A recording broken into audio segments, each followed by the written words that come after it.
Facebook.com/The Mark Cox Show. I just put out to the members of the Security Council to help me understand when we have so much going on in the world. Why is it that every single month we're going to sit down and have a hearing where all they do is obsess over Israel? Nikki Haley had the news conference of the month, in my opinion, when she walked out of that UN Security Council meeting the other day and just laid them bare, just told them, we are opposed to that Security Council resolution that you managed to get pushed through with the help of the previous administration. That stuff is over. Why are we in this council talking about everything but what's important? And I love that she did that. My guest right now is Joe Klein. He is a Harvard-trained lawyer. He's an author of Global Deception, the UN Stealth Assault on America's Freedom. Joe, how are you, sir? I'm doing fine, and thanks for having me. Absolutely. Good to have you. Were you as enthused as I was to hear Nikki Haley's comments the other day? I'll tell you, after 8 years of covering the UN, the Canada Free Press, and having to listen to first Susan Rice and then Samantha Power, and their moral cowardice when it comes to the UN's double standards. It was so refreshing to hear Nikki Haley speak in plain talk about standing with Israel and trying to put an end to all of the Israel bashing that goes on in the halls of the UN.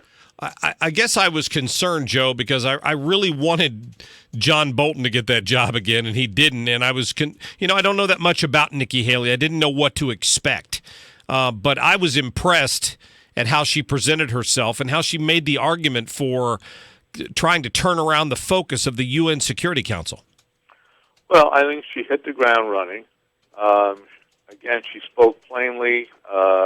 She hasn't been infected yet by all the diplomatic mumbo-jumbo that we heard from particularly Samantha Power, where she tried. Samantha Power, on the one hand, would complain that maybe Israel was getting an unfair shake, but then when it came to actually doing something about it and showing some moral courage, she just took direction from the President Obama and abstained on that odious Resolution 2334 passed last December, which was a totally anti-Israel resolution, attacking Israel for, quote, illegally establishing settlements, including in East Jerusalem, and letting the Palestinians off the hook for any accountability for terrorism or incitement to violence.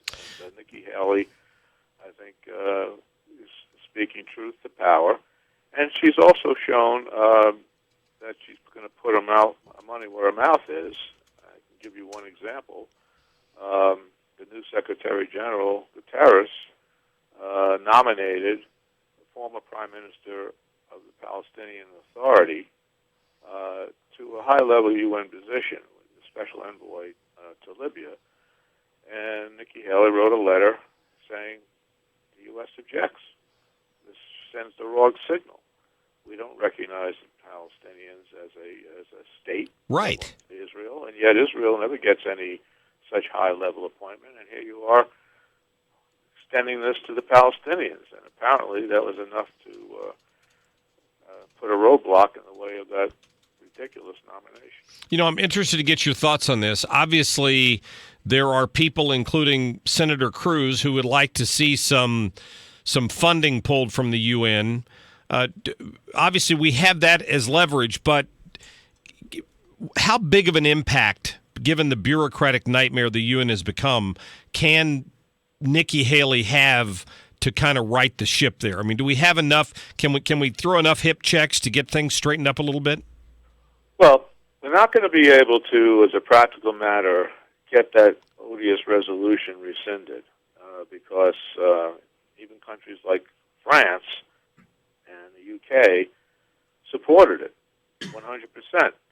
And, of course, you have Russia there. So I think one of them, if not more, would veto any attempt to rescind that resolution. However, we do have the funding leverage. We pay 22% of the UN's regular budget, 28% of their peacekeeping budget. And while I don't think cutting or eliminating our funding for the UN altogether is going to get anywhere, that initiative. There's certainly areas that we can't cut. For example, we're by a large margin, the biggest contributor to this UN relief agency for the Palestinians, Sure. which has been accused of hiring terrorists as teachers, indoctrinating children in the UN-run schools with anti-Israel, anti-Semitic propaganda, and even serving as a shelter for Hamas's weapons. So we can certainly cut out most, if not all, of that contribution, which over the years has cost us billions and billions of dollars. And then there are all the programs and agencies, bureaus within the UN devoted to the Palestinians, including a whole division in the Department of Political Affairs, the Human Rights Council, which is really a misnomer. It's a bit of a joke, yeah. Yeah, I mean, some of the world's worst human rights abusers sit on that council, and they have passed more resolutions against Israel than against all of the other 192 member states combined. And so why are we even in that council, and let alone helping to fund it?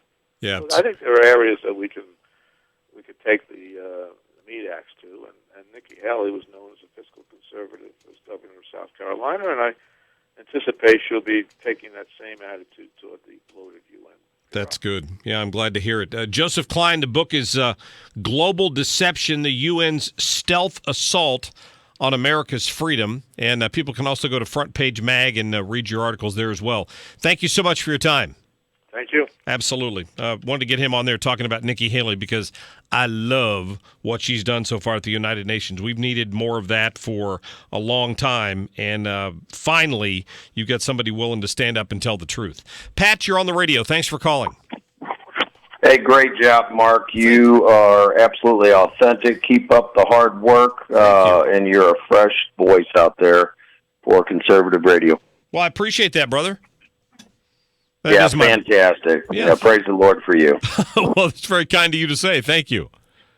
Yeah, you guys have a great day. All right, thank you. I thought he had something to add about what we were talking about earlier, but if he just wants to call and praise us, we're more than happy to take that and thank him for it. That's very nice. I didn't get a chance to play this before we went to that Joe Klein interview, but this is the guy that I played a minute ago, the illegal immigrant who came here as a child, so he's one of these dreamers, but he's now worried that he may go to work every day and not come home. Here's him admitting his traffic violations. Listen. My daily fear is that when Obama was in place, I didn't have to worry about as much as going to work. I didn't have to worry about walking the streets. I didn't have to worry about driving, and getting a simple ticket. Now with Trump being in place, I have to worry because I got him pulled over twice for driving with no license. And they told me at the courts, if we pull you over again, we're going to transfer you over to immigration. If we pull you over again, we're going to follow the law. Seriously, think of the implication of what that man just said. He's been pulled over twice for driving without a license. Think of what would happen if you or I got pulled over by our local police without a driver's license. Plus, you can bet if he didn't have a driver's license, he didn't have insurance. That's a jailable offense in most communities. If you get pulled over without a driver's license, and on top of that, you have no insurance on your car, you're probably going to the hooskow. This guy was let go repeatedly under the Obama administration, but now he's a little worried that he might get turned over to ICE. That's what we're fighting against, folks. Do you see that? That's rampant in this country. We can't have people driving. You and I can't drive without insurance. I got a window cracked one time, and they wouldn't pass it on inspection, and I had to quit driving my car out of fear I was going to get a ticket. But the illegals in this country aren't held to the same standard. But guess what? There's a new sheriff in town. 314-969-9797. Stick around. We'll get to more of your phone calls coming up in the next hour. We'll give away a couple of tickets. And we'll talk to Jerry Rogers at the Institute for Liberty. He's at CPAC today, where Kellyanne Conway and Sheriff Clark have both spoken. We'll get to more of that in the next hour.